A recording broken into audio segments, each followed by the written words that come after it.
I've got one called the conservative case for intactivism, just because some people saw intactivism as being left leaning.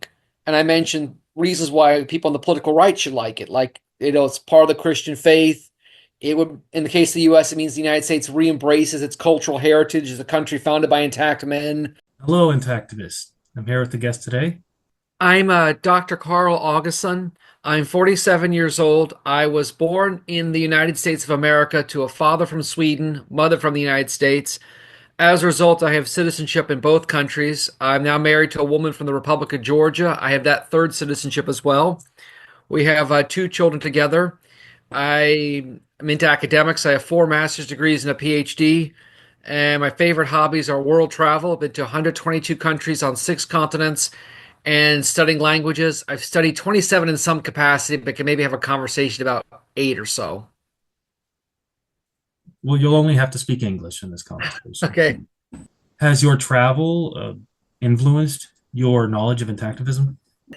Not so much my travel. I think having a European born intact father and being intact myself, even though I was born in the US, my knowledge of how things are in different countries from that probably helped.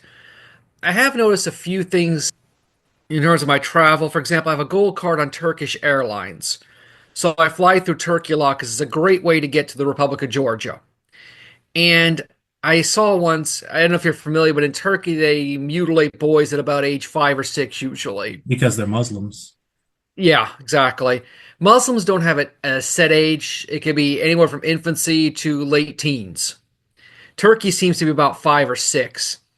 And they wear these flashy outfits, which I mean, I guess all without the connotation, they're not bad outfits, but they're special outfits. I was walking around Istanbul one day and I saw a boy in one. I just felt so sorry for my heart sank. Well, the way he was comfortably walking, I'm guessing it hadn't been done yet. And I saw the Grand Bazaar in Istanbul. They were advertising these outfits for sale. And once when I was in Samarkand, Uzbekistan, also Muslim, I saw a photography studio where they're advertising. We take pictures at various events like weddings, etc., etc. And the word in a lot of the Turkish and Muslim languages is sunnat. And I saw they do pictures at the sunnat as well. I think that's the word for circumcision in a lot of the Turkic languages and other Muslim ones as well. Comes from the Sunnah of Sunni Islam. Why did you get into intactivism? Well, I think growing up as an intact boy in the United States in the 1980s, I noticed at a young age that I didn't look like the other little boys. I didn't know why. I figured there was some reason. I was told the reason when I was 9. I was both horrified to know that was happening, but relieved to know that it hadn't been done to me. And I just thought to myself, this just seems so wrong. Just as a 9-year-old, on the surface of it, it looks so wrong. And of course, the older I got, the more I realized just how absolutely wrong it is. I started following intactivism online in the mid to late 90s in college. I saw there was a movement, so I was quietly following it online, waiting for the right moment to jump in. And I jumped in, kind of came out as an intactivist in 2011 when I went to the Genital Integrity Awareness Rally in Washington. Were the Bloodstained Men there? This is pre Bloodstained Men. The Bloodstained Men was the next year in New Orleans, but I was there too. Did you go to New Orleans just to meet with the Bloodstained Men? No, I was teaching at a college in Arkansas for that semester, doing a few classes adjunct. And I saw that there were going to be protests. The American Academy of Pediatrics has their annual conference, and it used to be in the past, we intactivists were allowed a table. They would not allow one this year, so Intact America, No Circ, various ones were going to go protest there. And I figured I can make the drive from Little Rock, Arkansas to New Orleans, Louisiana. When you were in Louisiana, how'd that go? Oh, and great. I got to meet a lot of intactivists for the first time. I mean, I'd heard about Marilyn Milus online before. I read the open letter she's written to her sons. She says she breaks into tears every time she reads it. She just had no idea what this was. I mean, of course, anyone in the movement knows who she is.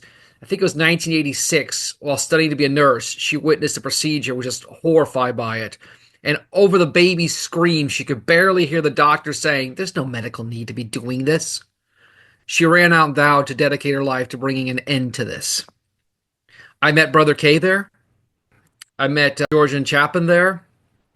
I've met a number of people I've kept in online since that time. And again, that's where the bloodstained suit was first used. I know there are other intact guys who wear it, but I myself don't, and everyone respects that because I feel I shouldn't because I'm not bleeding there. I'm intact. Curiously, I met one intact guy in Orlando a few months ago at the AAP convention protest there. He's intact, but he was forcibly retracted, which caused some damage. So in a sense, he was kind of bleeding there too. Have you yourself have any stories where you saved babies? I don't know that I have saved a specific baby myself. Part of the reason is I mentioned I have three citizenships, and since graduating from high school, I've spent well over half my time in Europe or out traveling. So I've mainly been living in countries where it's either not done or it's mainly only Jews or Muslims. So I post things on Facebook. I don't know how many of my US peers, well, the most have seen it. I don't know that I've influenced anyone personally. It's not like I've had a lot of coworkers here in the US or anything. So, in short, I don't know that I've saved a single baby, but I don't know the extent to which I've posted things may have helped. And I know one classmate of mine from high school, her sons are intact. Before she saw any of my posts on Facebook, she just thought it was unnecessary, but didn't realize it was a human rights violation. And I know another high school classmate of mine, she has four daughters only. She said, I know it's a common procedure. I never really thought about it, but I've gotten her to at least think more about it. So, I mean, I've at least influenced people in that regard. Do you think that the intactivist movement is functioning really well? I think it's improved over the years, but of course we have more to go. I mean, I have a PhD in political science. Part of the problem is it takes movements a while to get off the ground. And this is a real grassroots movement. But I've noticed, for example, when that one guy held up a sign at Pink's concert and he got kicked out, cockfights immediately started protesting at her concerts. And I see that cockfights, for example, has a lot of protests at college football games and the like, and it does really seem like the movement's growing. By contacting the reporters.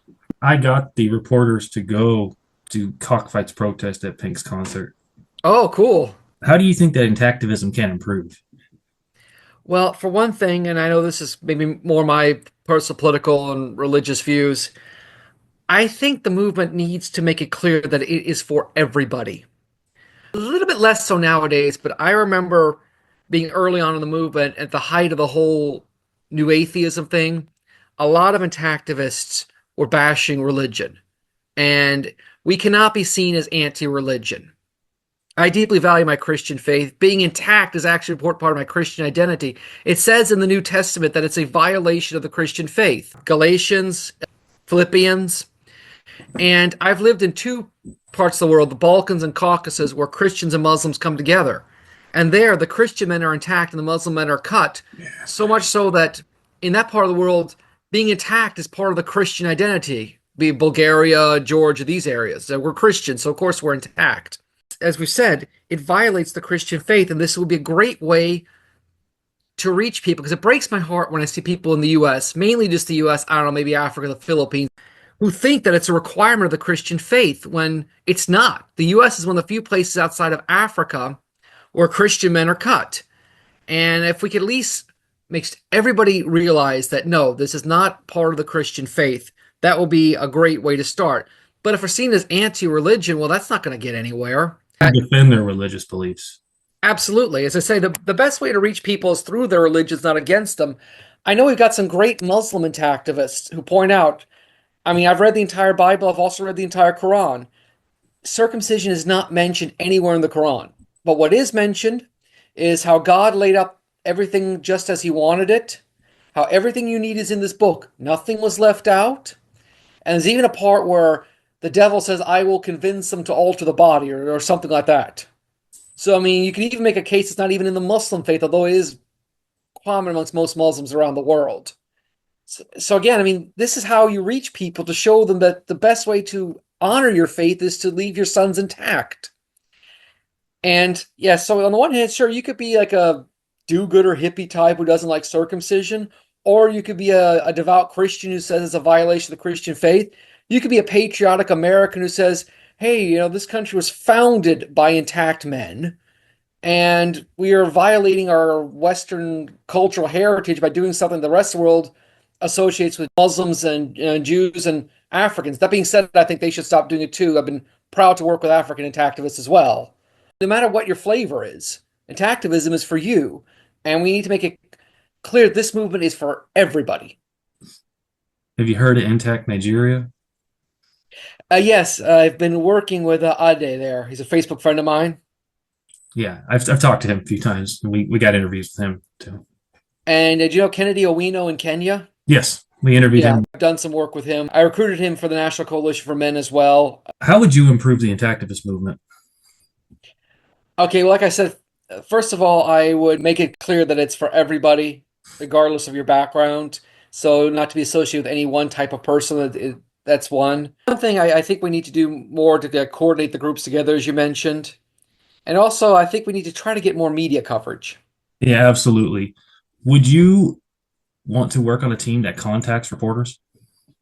Yeah, I could do that. Have you heard of Next Level Intactivism? Yes, I haven't been as active as I should, but I am on the Facebook Messenger group for that. What do you think of the Bloodstained Men outfits? I think they've done a lot to raise awareness. First of all, people notice it and they kind of get jolted back. Now, some people argue that you might rub people the wrong way or something, and I can maybe see that, but I think on balance, the attention it gets does more good than harm. Do you think it's difficult to get people in America to care about men's rights? It has been not just America, worldwide. Though I've been right wing my whole life and I value my Christian faith and traditional society, there was one thing I did not like, and that was traditional gender roles. I felt they were stifling, and I think that society should move away from this. Now, I still want to keep the basic family structure intact, the Christian faith, but while having, women having careers and also men being stay-at-home fathers or working as nurses, biggest one for me is freeing men from military service obligations. But you know what I mean? It's just The like, draft? yeah, oh yeah. See, the thing is, back when I was growing up, nearly every country in Europe had a draft. And I don't mean registration, I mean a draft. Well, like they And were going to get drafted at some time, like South Korea has all men in the exactly, Rock Army or the police force. Right. exactly. It's amazing. I grew up as both a Swedish and U.S. citizen. In spite of being a Swedish citizen, I avoided being drafted. In spite of being born in the U.S., I avoided being cut. I managed to avoid both of those huge injustices. Yeah. And I just thought it was so obvious. Like, yeah, I mean, you can't have gender equality without men's rights. And my motto is with nastiness towards none, military service obligation for none, and genital integrity for all, I am a men's rights advocate. But just how people can get so defensive when I just mention those words, it's just shocking. And I don't know what it's going to take to get society just beyond that sticking point. You know what I mean? If we could just get people beyond that, it'd be great. I've got a book coming out very soon if Penguin Books can get back to me. I proposed about a decade and a half ago a global treaty on men's rights. You heard of CEDAW? It's a treaty, the No. Convention on the Elimination of All Forms of Discrimination Against Women back in the 70s. They had it, CEDAW. I am proposing a Saddam, and I've got a book coming out about it, my proposed global treaty on men's rights. I list all the various issues. Nothing's hypothetical. I didn't sit around making things up. Well, that could be an area where people could discriminate. No, these are real world examples. Includes laws, includes societal attitudes. Of course, intactivism is mentioned. And in the second half of the book, I have a number of articles I've written about men's rights, including several on intactivism. I've got one called The Conservative Case for Intactivism, just because some people saw intactivism as being left leaning. And I mentioned reasons why people on the political right should like it. Like, it's part of the Christian faith. It would, in the case of the US, it means the United States re embraces its cultural heritage as a country founded by intact men, so on and so forth. It's cost effective. I mean, Medicaid wastes how many billions on this? A lot more than it should. Yeah, But somehow the companies are making money. That's why they continue it. that's the problem. Yeah, it's this foreskin aftermarket. It's disgusting. So they're wasting the taxpayers' money to make money for themselves. Hmm. The medical industrial complex. Yeah. Yeah. It used to be when people bashed Big Pharma, I would actually defend them. Now I've come to see just how horrible Big Pharma is. So do you think if everyone understood how the medical industrial complex worked, it would change a lot of things? It would certainly help quite a bit. Do you think that's what intactivism should teach people? I think now would be a golden opportunity because, like I mentioned, many of us who vote right leaning used to defend big pharma. And now people on the right have become very skeptical about big pharma, about various unrelated things, but used to be very trusting in the medical profession, have now become very untrusting in the medical profession. So now is a time for us to tap into this distrust from on a group of people who used to trust a lot. You know what I mean? And say, "Oh, you don't trust them when it comes to these various things anymore." Well, do you still trust when it comes to circumcision? You really shouldn't. Do you think vaccines was the big wake up call in 2020? I think so too. I used to defend vaccines. In fact, I used to be on a Facebook group called Pro-Vaccine Intactivists. Partly because I liked making a distinction between circumcision and vaccines. I'm not some, you know, do-gooder hippie type. I just did not like circumcision, but I had nothing against vaccines.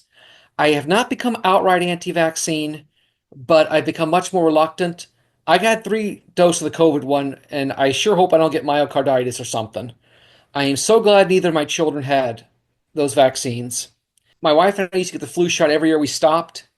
We have not become anti-vaccine in general, but we've become much more reluctant. And yeah, no flu vaccines and no COVID vaccines. But yeah, a lot of conservatives used to trust vaccines and all that. Now tap into that distrust.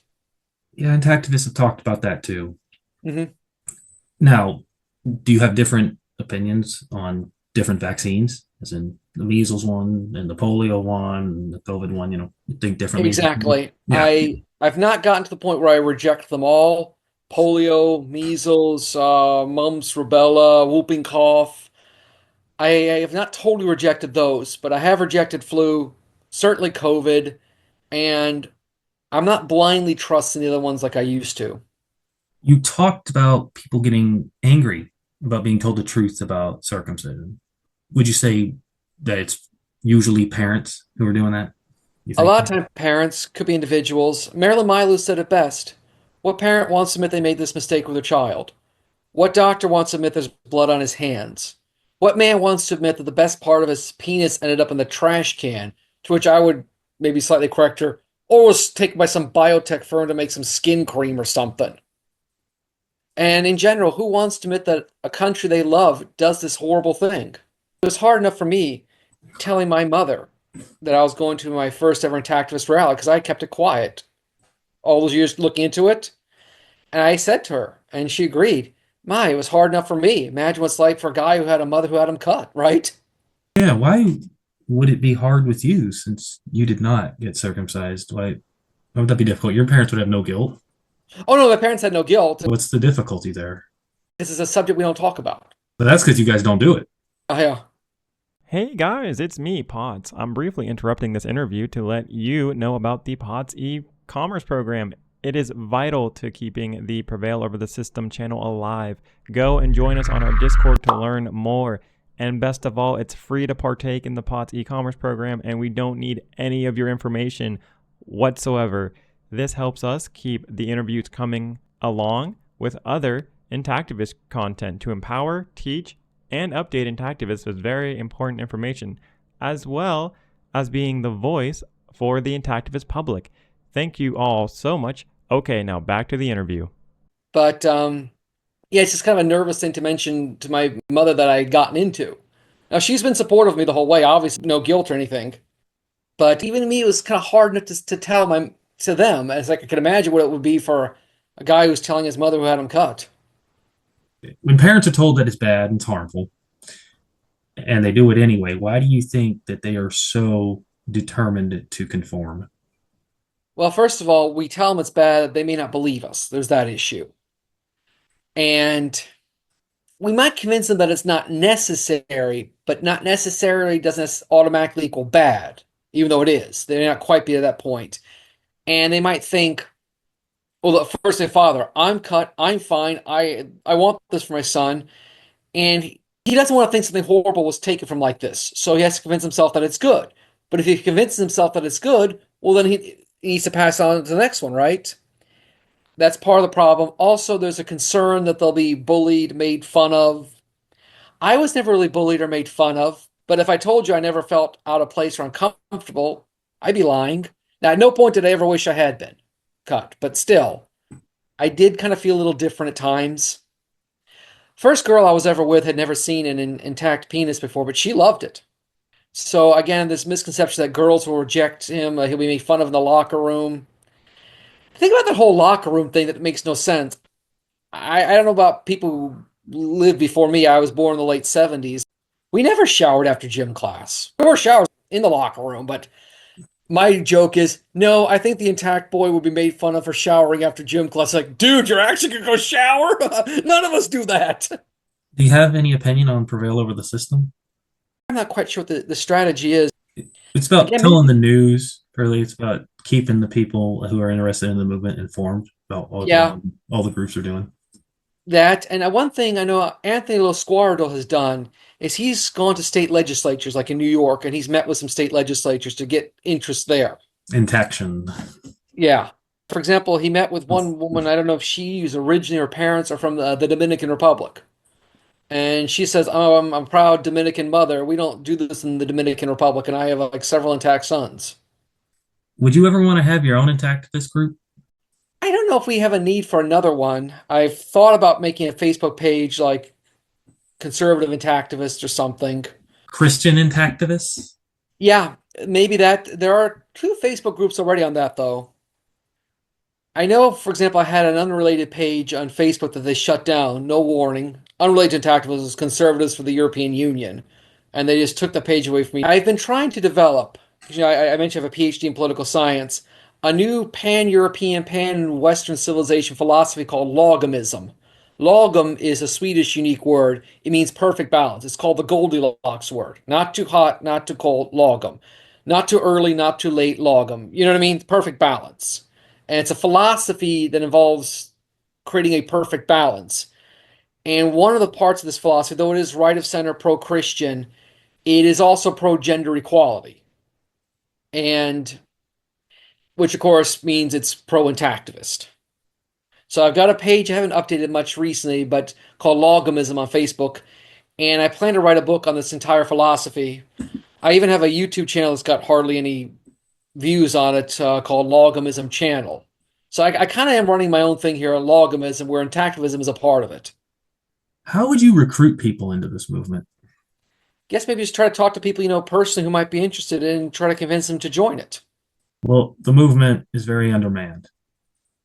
What do you think of the method of being outside holding signs compared to the methods of going to the state governments to ask them to pass legislations to stop this? Well, it's like a multi-pronged strategy. It's hard to tell which one is the best one. And the thing is, we don't need to have just the best one. All these approaches work. I mean, talking to state legislature, obviously they have a lot of power and influence. I don't foresee them necessarily doing anything anytime soon, but we can at least get them to end the Medicaid funding for it. But that gets more awareness, and at some point, builds a bubble to maybe even start getting some legal restrictions passed. But holding signs, for example, I told you Orlando a few months ago, and I have a T-shirt. I don't wear the bloodstained suit, but my T-shirt says "I heart my foreskin." And I was holding a sign standing on the street, and at a red light, these two girls, maybe early 20s, turned and they just started giggling hysterically. And they like go to take my photo. I'm like, "Oh yeah, pose for the photo, sure." I handed them a information card, and they thought it was the funniest thing ever. But while they may have laughed at me, took a picture of me, who knows?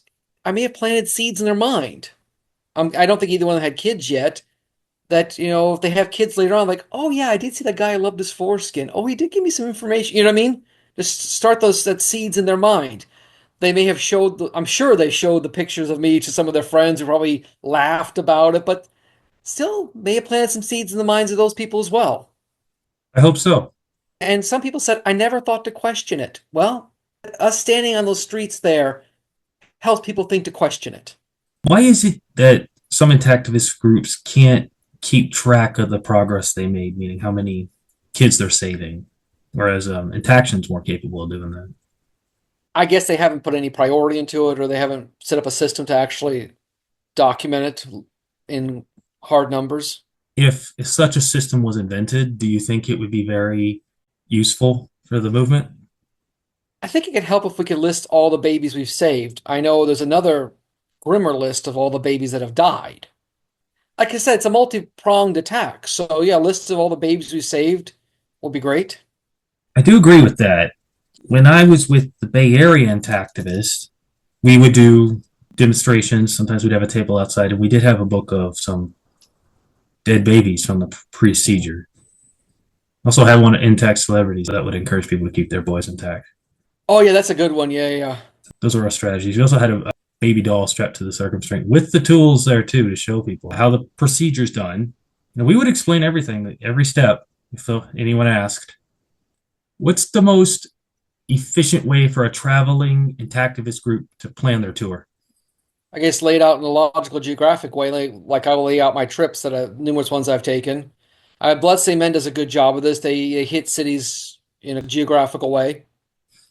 Something they do that I don't think is all that great is they go to intersections.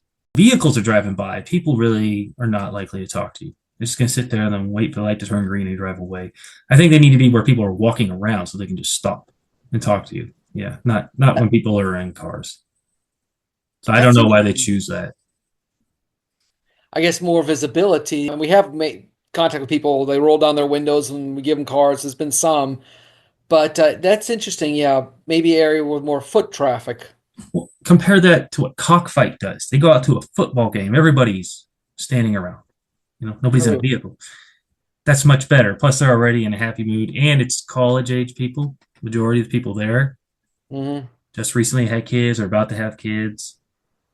The right age group to tell. Yeah. Exactly. Yeah. Which locations do you think are going to be the most receptive to intactivism's message? Yeah. The western part of the U.S. has the lowest rates. Likewise, Florida here, this has probably one of the lowest rates east of the Mississippi. I think partly because of the large Hispanic community. So obviously those are the best areas. I don't know why the Midwest has been so stubbornly high. I lived in the Midwest for a couple of years. From what I've seen, I've read reports out of Ohio, Michigan of some success there. I'm like, wow, those are the two worst states in the country when it comes to this. So we're making progress there. That's great. Michigan, where John Harvey Kellogg's from. Ah, I didn't know he was from there. Oh, that Battle Creek, explains a lot, Michigan. doesn't it? Yeah, Battle Creek, Michigan. And yeah, that brings up another issue. We can point out that this was pushed a lot by John Harvey Kellogg, and what a horrible person he was who pushed it. And when some people may push back, well, I don't know, I could maybe based on his thinking, oh, and he wanted to pour carbolic acid on little girls' clits. Now you think he's a horrible person, huh? And he used religion as an excuse. Yeah, Do you think intactivists should focus more on the higher circumcision locations? probably that's where we're most needed. But anytime there's like rates anywhere. You never want it to build up, right? So don't ignore the other areas. But yeah, higher rates should be the bigger focus of any other. Okay, well, then I'll ask the opposite question. If intactivists focused on the places that had the lowest rates and say they got them very low or down to zero, you think that could have the domino effect in America? Sure, good. That'd be great if it did.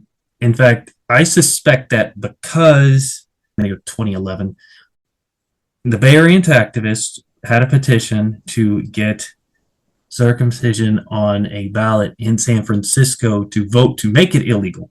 I So remember that. this was just to get it on the ballot for the people in San Francisco to vote on it. And they were told by the mayor, get enough signatures from people in the city and we'll put it on there. And they did, but then the ACLU got funded by Jews and Muslims and they stopped it. I think that's the reason they stopped it. I think San Francisco would have been the first domino to fall, and then it would have spread throughout the state and then throughout the country. In fact, I work with some people in Europe. Iceland was trying to have a similar ban.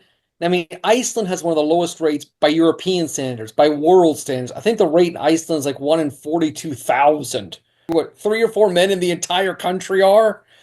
And they're pretty much, there's no Jewish population. There may have been some recent Muslims moving there, but the Muslim and Jewish population is zero. Any law in Iceland is purely symbolic. And yet some of these Jewish groups were having a hissy fit because of what you said. I mean, this is not going to stop a single boy from being cut in Iceland. But now you've got your first country. You got one country out of 195 or so, your first Council of Europe country. I know Denmark has tried it. Denmark has a low rate by European standards as well. They've put some restriction on Muslim immigration in Denmark. Denmark could be next. It's one by one. They could see it happening, and they want to stop that first domino from falling. I mean, the U.S. Embassy was getting involved in all kinds of stuff. It shows Israel's influence all over the U.S. and all over other countries. Really. It does, yeah. Well, isn't that the reason Benjamin Netanyahu still hadn't been arrested for war crimes yet? I mean, it's been considered a war criminal by the United Nations Council. They want to charge him, but he's not been apprehended. That's a tricky issue. I mean, I see so much on both sides there. I've been to both Israel and the Palestinian territory, by the way. Did you know that there are Israeli citizens who protest circumcision in Israel? Yeah, yeah, I've seen that. Yeah, That's difficult. that must be extremely difficult. Yes. Just like it is in Africa too, probably very hard. What would you do to help the people in Muslim or Jewish religions in those communities to speak up against this when they really want to? Again, I would emphasize their religions.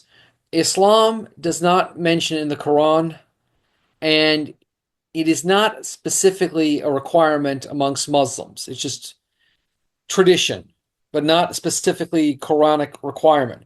From what I hear, there are a fair amount of Uyghur Muslim men in China who are intact. I remember seeing somewhere how accurate this is. Apparently, there's a surprisingly low rate in parts of Western Pakistan. Again, I don't know how accurate that is at all.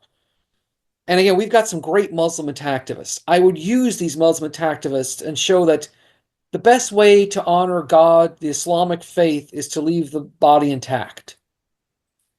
So that's for Muslims. Jews, I would first of all emphasize that it was not the whole foreskin, it was only the tip. So if you're going to absolutely insist on it, you should at least go back to that, just the tip. And I would emphasize also that even the strictest Jewish communities in the world don't stone to death adulterers or have these animal sacrifices. I told you I read the whole Bible. The first 7 chapters of Leviticus are all about animal sacrifices, which animals to sacrifice and when and how the burning offerings, a sweet smell to God, and on and on and on. I mean, the most devout Hasidic communities don't do that now, right? They should be able to realize that this is an ancient blood ritual long overdue for replacement. And I know there's the Brit Shalom. So, I mean, you can have like the Brit Shalom and just sort of pause the actual cutting part. I mean, in an unrelated story, I mentioned I have 3 citizenships.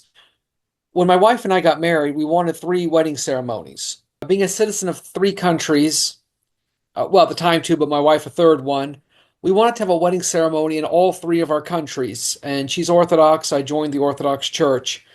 And the priest said, well, hang on, you can't do that because it's a sacrament. You can't repeat it. But he suggested in the past there used to be a betrothal and a wedding, 2 different days. Now, usually people do the whole thing in one, but you could re-separate if you want, which would allow us to have 2 ceremonies. So we did the betrothal in Georgia. Important thing there was that rings were exchanged. I mean, I already had my wedding ring on 6 weeks before my wedding day because of that. And basically what happened was we had the betrothal ceremony. Part of it was rings were exchanged. And it was kind of like hitting a pause button. Then we had a big reception in Georgia as if the whole thing had been done. 6 weeks later, we then had the wedding ceremony in the U.S. with a big reception in the U.S. as well. And I call this as like hitting the pause button. We started the ceremony. Okay, pause. And then 6 weeks later, unpause, finish. The reason I mention this with regards to a Brit Shalom, to Jewish families who feel like, well, we have to get this done. Well, what you can do is you can have the Brit Shalom. From what I've read, it's like the regular ceremony, except the actual cutting part is omitted. So think of it like you can hit a pause button. Like, okay, we've done the whole Brit ceremony, except the actual cutting part. Well, pause, stop. All right, we'll have the whole reception now. And then when he's old enough to decide for himself, he can kind of unpause and he can go to a doctor and have that part done. If you were at an intactivist demonstration and a parent asks you, how do I deal with a doctor that's going to pressure me at the hospital when my son's being born? What would you tell them? Well, I mean, for example, you can tell them that it's probably illegal for them to be having unsolicited surgical procedures. That's Like this, interesting. We should look that up. yeah, I don't know if there is a law against it, but that'd be interesting to see if there is. I think there probably is, and certainly anything beyond asking once falls into the category of harassment. Like, you asked, I said no, this is harassment. No, back off. Mm-hmm. And he could also mention the reason we decided against it.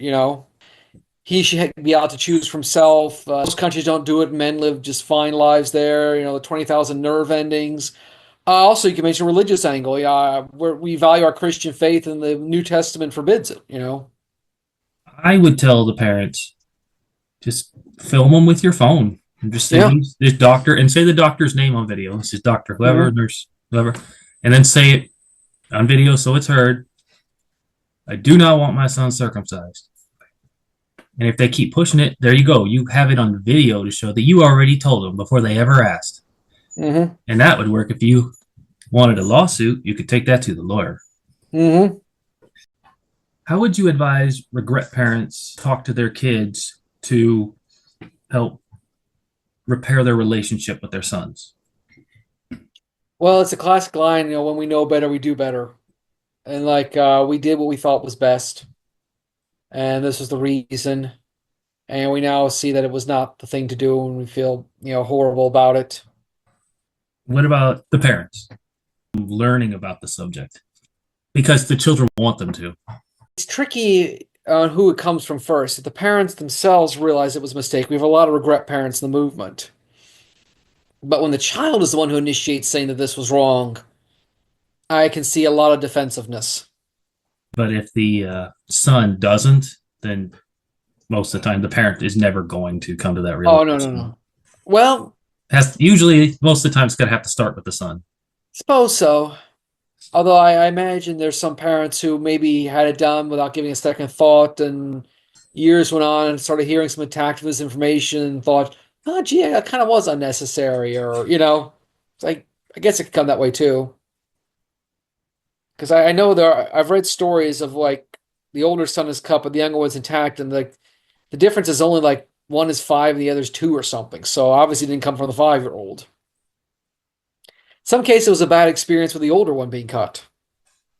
That's all my questions. So, do you have anything to say? Well, let's keep up the good fight, and I'm here for the good fight. And again, if you want to check out my Facebook pages, Logomism, the Convention on the Elimination of All Forms of Discrimination Against Men. I got my book, Saddam, coming out. Convention on the Elimination of All Forms of Discrimination Against Men. The other acronym is SADAW, with a W for women. When people watch this video and come up with questions, do you want to do another video to answer them? Absolutely. Well, thank you for your time today. Thanks for having me. We'll have you back when people have questions, a follow-up interview. Ask me anything. Okay, that was Carl. Let me know your thoughts down in the comment section. I'll put his links down in the description below so you guys can go and follow him. Make sure you subscribe to this channel so you don't miss our other intactivist interviews and content that we will release every single week. Thank you guys so much for listening. Please share and like this video to get this out to more people. Bye!